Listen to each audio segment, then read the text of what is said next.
Welcome to Global Africa Media and thank you for joining us once again. And remember, all eyes on you.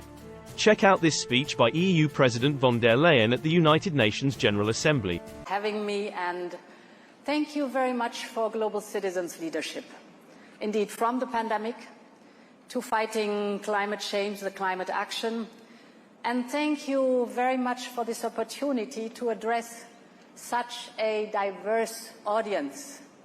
Your leaders from politics, business, civil society, but you share the same responsibility and the sense for this responsibility and the idea that we are all global citizens. So it's very good to be here, and thank you very much for having invited me. Let me start with the basics, and that is the dramatic reality of a boiling planet. Just a month ago, I was in Greece. Greece, a country that was ravaged by the worst wildfires in Europe in living memory. And only a few weeks later, the same country was hit by 3 years' worth of rainfall in just 3 days. This is the reality of climate change. The same is happening from Libya to Slovenia, from Spain to the Philippines. So climate change is among us.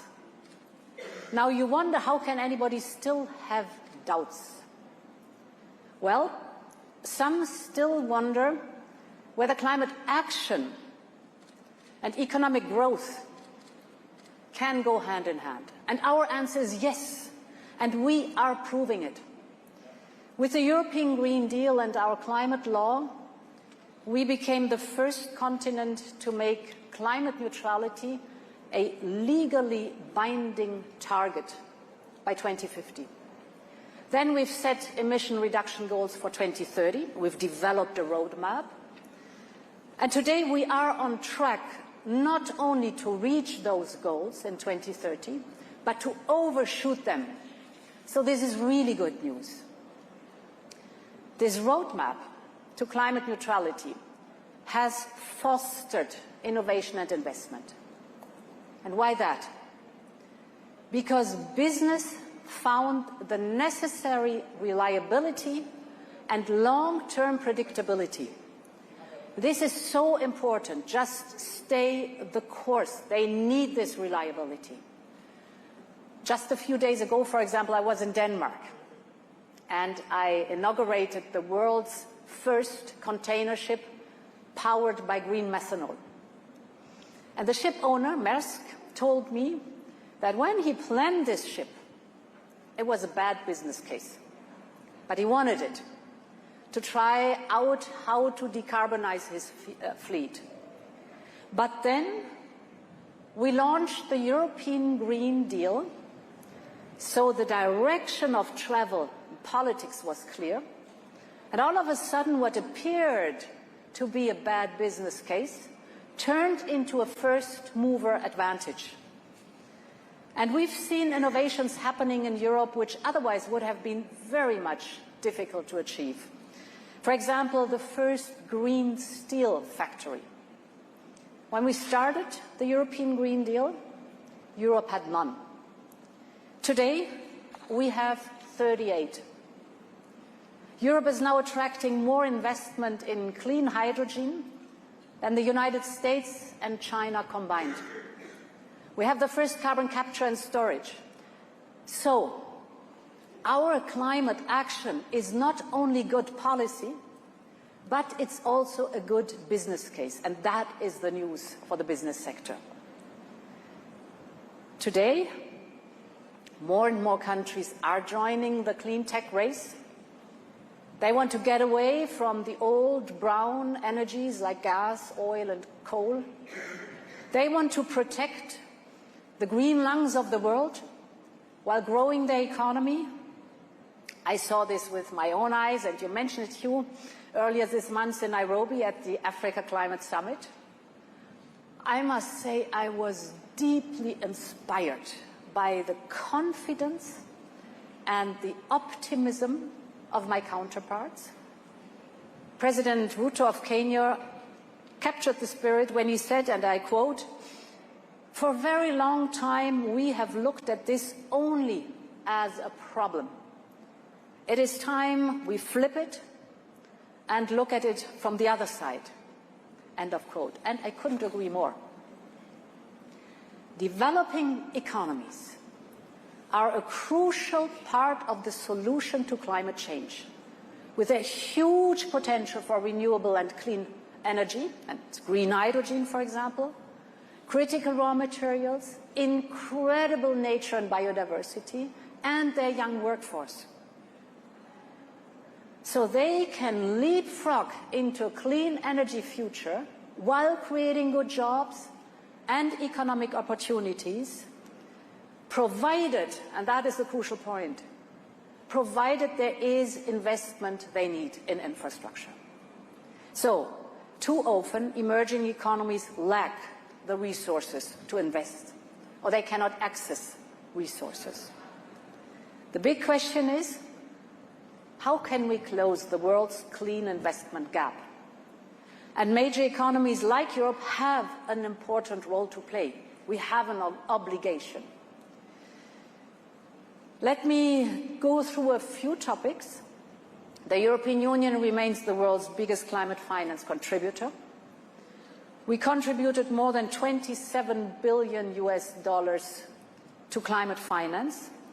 That is more than 1/4 of the global 100 billion goal. And I'm very confident that this year at COP28 we will reach that goal. We will finally keep our promise. Then we have our investment plan. We call it Global Gateway. It's up to 300 billion euros, where we are financing clean infrastructure across the world in developing countries and emerging markets. Of course, we also need to recalibrate the international financial system so that it can better support climate action. That's a big topic that we're discussing at UNGA in these days. And there are many interesting proposals on the table, from Sustainable Development Goal stimulus by Secretary General Guterres to the discussion on debt restructuring. But I want to speak today about private investment. Public money from major economies, however crucial, is simply not enough. We need to work even closer with the private sector. And that's what I want to talk about, and let me briefly introduce 4 ideas to you. First, green bonds. Second, carbon pricing. The third is carbon credits. And finally, as a 4th point, global renewable energy targets. On the first point, the global experience shows that green bonds are a key tool in mobilizing private capital from private investors that want to make investments in climate positive impact. That's a good tool, but however, despite the rapid growth in the recent years, we've seen that the green bond market remains largely dominated by Europe, the United States and China, while the developing countries that would really have a benefit from it struggle to access their potential. So this is why we launched the Global Green Bond Initiative. Europe, as I said, has the biggest and most advanced green bond market in the world, so we have quite some expertise. And we do now share this expertise with developing economies so that they can create their own green bond markets. And in addition, we will invest €1 billion in green bonds of low and middle income countries. And this has a double effect. We are de-risking the private investment, and we are acting as an anchor investor. So this could yield up to €20 billion in sustainable investments from the private sector. So my message to the business community is, don't miss the train. Be part of the dynamics of these fast-rising economies. That's the message. Second point. Carbon pricing. Carbon pricing is a market-based instrument. And the principle is very easy. You want to pollute, you pay. If not, you innovate. Clean up your products, decarbonize. So carbon pricing fosters innovation by the private sector.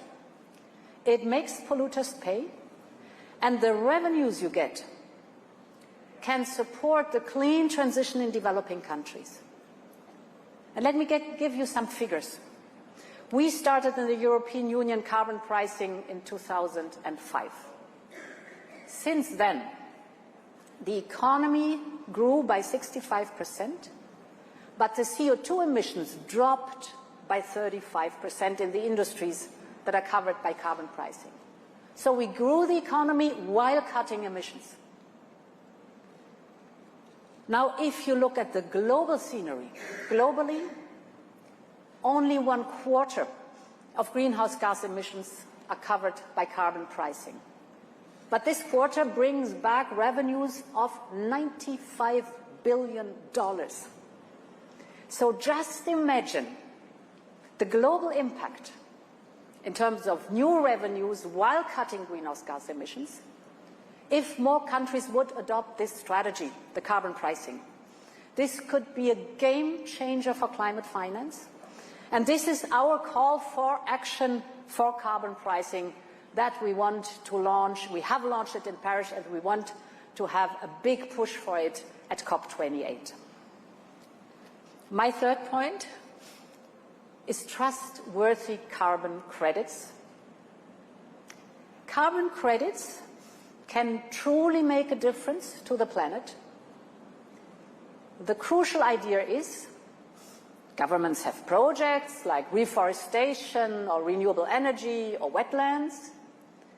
Companies can then reward those efforts in addition to their own efforts. They can invest there.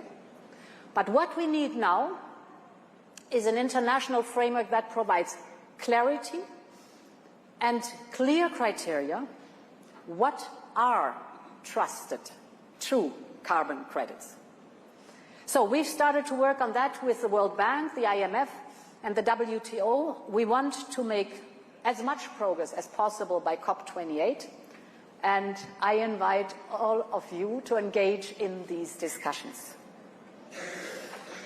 And my fourth and final point, if we want to limit the temperature rise to 1.5 degrees Celsius, we need to speed up the global clean transition, energy transition. And that is why I think that we need global targets by 2030. Because we all know only what gets measured gets done. If you just have the goal and you do not have the trajectory, you'll never get there.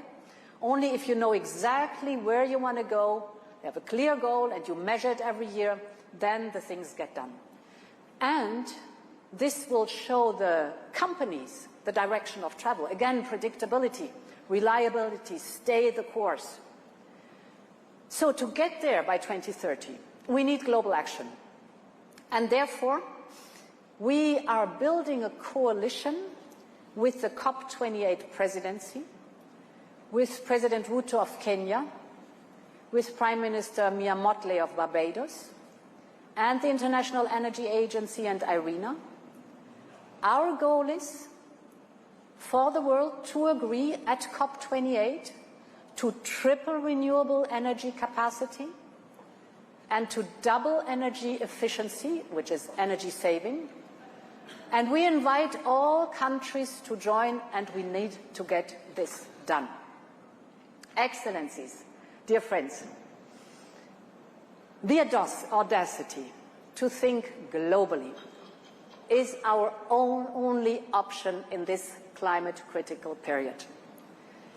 I think together with our friends all over the world and with critical supporters, like you here in the room, we're able to make it. So let me thank again global citizens for bringing us together. And let me wish all of you a very good conference. Thank you for listening, having me, and Thank you very much for global citizens' leadership. Indeed, from the pandemic to fighting climate change, the climate action, and thank you very much for this opportunity to address such a diverse audience. Your leaders from politics, business, civil society, but you share the same responsibility and the sense for this responsibility and the idea. Please like, subscribe, and hit the bell button. Leave a comment to continue conversation. Thanks for watching, and don't forget to slam that subscribe button. See you in our next video.